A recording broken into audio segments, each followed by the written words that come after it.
শুভ সন্ধ্যা doctor Naik. আজকের সন্ধ্যায় আপনার কাছে আমার প্রশ্ন হলো, ইসলামের প্রতি যথাযথ সম্মান রেখেই বলছি। আপনি বললেন যে মূর্তি পূজা করা ইসলামের সবচেয়ে বড় পাপ এবং আল্লাহ মূর্তি পূজাকে এ কারণে ক্ষমা করবেন না। ইসলাম ছাড়া অন্য ধর্মের পরিবারে জন্মগ্রহণ করা মানুষের কি হবে? উদাহরণস্বরূপ ভারত, এখানে অধিকাংশ মানুষ হিন্দু এবং সারা জীবনেও তারা ইসলাম সম্পর্কে নাও জানতে পারে, অথবা কেউ তাদেরকে এ ব্যাপারে নাও শেখাতে পারে। এসব মানুষের দোষ কি? তারা কি কখনো জান্নাতে যাবে না? আল্লাহ কি এই মানুষদের জান্নাতে প্রবেশ করতে দেবেন না? তাদের দোষ কি যদি জন্মের পর থেকে তাদেরকে যা শেখানো হচ্ছে তা বিশ্বাস করে? তাদের উপর কি আল্লাহর কোনো দয়া নেই? আপনাকে ধন্যবাদ। বোন, খুব ভালো প্রশ্ন করেছেন, খুবই যৌক্তিক প্রশ্ন। অমুসলিম পরিবারে জন্মগ্রহণকারী মানুষদের ব্যাপার কি, আর তাদের পিতামাতা মূর্তি পূজা করছে, তো দোষটা কার? আল্লাহ কেন তাদের শাস্তি দেবেন? খুবই ভালো প্রশ্ন। এই কারণে আমাদের প্রিয় নবী মুহাম্মদ সাল্লাল্লাহু আলাইহি সাল্লাম বলেছেন, প্রতিটা শিশু দিনুল ফিতরের উপর জন্মগ্রহণ করে, প্রতিটি শিশু মুসলিম হিসেবে জন্মগ্রহণ করে, হোক তার জন্ম ইহুদি পরিবারে, খ্রিস্টান পরিবারে, হিন্দু পরিবারে অথবা মুসলিম পরিবারে, সে মুসলিম হয়ে জন্ম নেয়। আগে আমি বলেছি, মুসলিমের সংজ্ঞা হচ্ছে যে ব্যক্তি নিজের ইচ্ছাকে আল্লাহর কাছে সমর্পণ করে। তাই প্রত্যেকটা শিশু জন্মের সময় তার ইচ্ছাকে আল্লাহর কাছে সমর্পণ করে, পরে প্রভাবিত হয় বয়োজ্যেষ্ঠদের দ্বারা, পিতামাতার দ্বারা, শিক্ষকদের দ্বারা, তারপর মূর্তি পূজা শুরু করে, অগ্নি পূজা শুরু করে, ভ্রান্ত পথে চলে যায়। এ কারণে যখনই কোনো অমুসলিম ইসলাম গ্রহণ করে, তখন তার জন্য সঠিক শব্দটা হচ্ছে রিভার্ট। কনভার্ট না। কনভার্ট মানে এক ধর্মবিশ্বাস থেকে অন্য ধর্মবিশ্বাসে যাওয়া। রিভার্ট মানে কেউ সঠিক পথে ছিল, ভ্রান্ত পথে গিয়েছিল, আবার সঠিক পথে ফিরে এসেছে। তাই যথার্থ শব্দটা হচ্ছে রিভার্ট। আপনার প্রশ্নের দিকে আসি। যদি কোনো শিশু অমুসলিম পরিবারে জন্ম নেয়, আল্লাহ কিভাবে তাকে শাস্তি দিতে পারেন? এই কারণে কোনো শিশু অমুসলিম পরিবারে জন্ম নিয়ে বালেগ হওয়ার আগে যদি সে মারা যায়, সে জান্নাতে যাবে ইনশাআল্লাহ। কেন? কারণ প্রত্যেক শিশুই তার ইচ্ছাকে আল্লাহর কাছে সমর্পণ করে। সে মুসলিম, তার হিন্দু অথবা খ্রিস্টান যে কোনো নাম হতে পারে, জন, রাম, এতে কোনো সমস্যা নেই। কিন্তু যদি শিশু বলে গণ্য হয় আর যদি সে অবস্থায় মারা যায়, তাহলে জান্নাতে যাবে, মুসলিম বা অমুসলিম যে পরিবারেই সে জন্মগ্রহণ করুক না কেন। পরবর্তীতে যখন সে বড় হয়ে ওঠে এবং বালেগ হয়, তখন সে দায়ী হয় তার নিজের কাজের জন্য। এ কারণে যদি কোনো শিশু অপরাধ করে, কোর্টে তাকে ছাড় দেয়, তবে যখন বালেগ হয় সে বলতে পারে না যে বাবা শিখিয়েছে তাই আমি এখন চুরি করছি। যদি বড় হয়ে 22 বছর বয়সে চুরি করার পরে পুলিশ তাকে ধরে, সে বলতে পারে না আমার বাবা শিখিয়েছে তাই আমি চুরি করছি। বিচারক কি তাকে ছেড়ে দেবে? যদি 5 বছর বয়স হয়, বিচারক বলতে পারেন ঠিক আছে, সে শিশু, তার জ্ঞান বুদ্ধি হয়নি। কিন্তু যখন প্রাপ্তবয়স্ক হয়, তখন যদি বিচারককে সে বলে আমি চুরি করছি কারণ আমার বাবা শিখিয়েছে, তাকে ক্ষমা করা হবে না। প্রত্যেক ব্যক্তি তার কর্মের জন্য দায়ী। যখন কেউ প্রাপ্তবয়স্ক হয়, তখন তার দায়িত্ব হচ্ছে সত্য অন্বেষণ করা।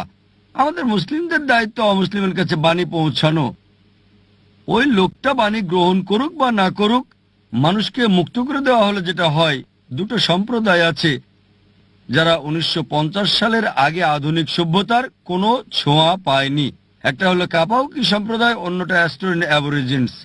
এই সম্প্রদায়গুলো 1950 সালের আগে আধুনিক সভ্যতার ছোঁয়া একেবারেই পায়নি।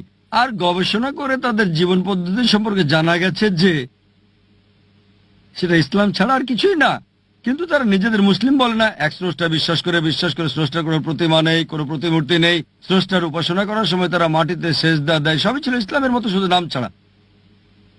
তাই কোনো শিশুকে প্রভাবিত করা না হলে সে আল্লাহর কাছে নিজের ইচ্ছাকে সমর্পণ করে এবং সঠিক পথেই থাকে। প্রাপ্তবয়স্ক হওয়ার পরে আমাদের মুসলিমদের দায়িত্ব হচ্ছে ইসলামের বাণী অমুসলিমদের কাছে পৌঁছানো। যদি আমরা না পৌঁছাই, আল্লাহ আমাদের হিসাব নেবেন, তিনি আমাদের হিসাব নেবেন। কিন্তু আমরা আমাদের কাজ করি বা না করি, আমরা দায়ী হব। কিন্তু কোরআনে আল্লাহ বলেন, সূরা ফুসিলাত অধ্যায় নম্বর 41 আয়াত নম্বর 53, سنريهم آياتنا في الآفاق وفي أنفسهم حتى يتبين أنه الحق।